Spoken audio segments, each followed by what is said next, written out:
అందరికీ నమస్కారం. గీతా పఠనానికి స్వాగతం. నా పేరు రాజేశ్వరి.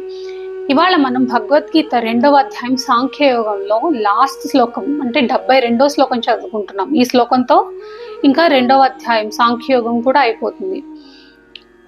ఒకసారి ఇంతవరకు ఏం జరిగిందనేది గుర్తు చేసుకుందాం మనం. ఈ విధముగా అర్జునుని 4 ప్రశ్నలకు సమాధానములను ఇచ్చిన తర్వాత ఇప్పుడు స్థితప్రజ్ఞుడైన వాని స్థితి యొక్క మహాత్యమును తెలుపుచు భగవానుడు ఈ అధ్యాయమును ముగించుచున్నాడు. శ్లోకం చదువుకుందాం. ఏషా బ్రాహ్మి స్థితి పార్థ నైనాం ప్రాప్య విముహ్యతి స్థిత్వా స్యామంత కాలేపి బ్రహ్మ నిర్వాణమృచ్చతి. దీని అర్థం ఏంటంటే, ఓ అర్జున, బ్రాహ్మీ స్థితి అనగా ఇదే బ్రహ్మప్రాప్తి కలిగిన పురుషుని స్థితి. ఈ బ్రాహ్మీ స్థితిని పొందిన యోగి ఎప్పుడూ కూడా మోహితుడు కాడు. అంత్యకాలమునందును ఈ బ్రాహ్మీ స్థితి యందు స్థిరముగానున్నవాడు బ్రహ్మానందమును పొందును. ఈ స్థితిని పొందిన యోగి ఎన్నడూను మోహితుడు కాడు అని అనటంలో అంతర్యం ఏంటనేది తెలుసుకుందాం మనం.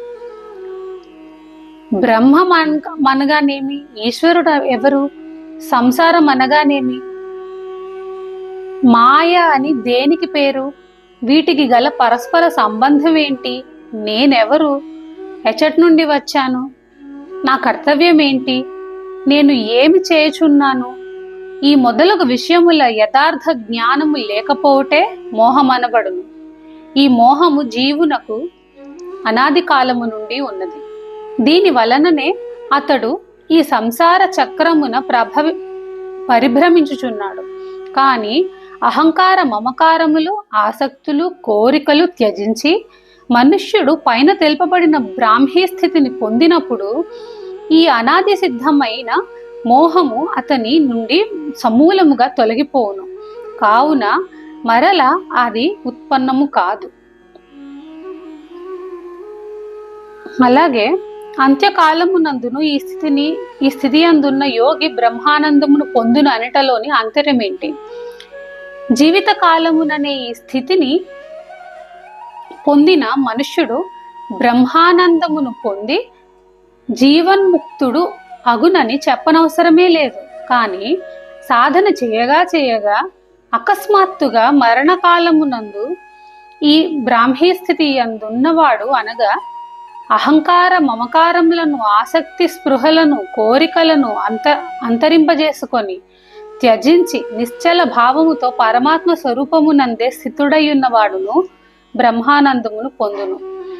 కర్మయోగమునందు శ్రద్ధగల సాధకుని మనస్సు ఏదో ఒక కారణమున మృత్యు సమయమున సమభావమున స్థిరముగా ఉండనిచో అతని గతి ఏమగును? మృత్యుకాలమునందు అంటే మరణ సమయమున సమభావ స్థితుడై ఉన్న సాధకుడు తత్కాలమునే అంటే ఆ క్షణమే ఉద్ధరింపబడను. కానీ మరణ సమయమున అతని మనస్సు సమత్వము నుండి విచలితమైనను అతని అభ్యాస అంటే కృషి వ్యర్థము కాదు. అతడు యోగభ్రష్టుని గతిని పొందును. సమభావ సంస్కారము అతనిని తన వైపు ఆకర్షితునిగా చేసుకొను. అనగా పూర్వజన్మ సంస్కార ప్రభావమున అతడు మరలా సాధన కొనసాగించి సమభావ స్థితిని పొందును. అట్టివాడు పరమాత్మ ప్రాప్తి నందును. నమస్కారం.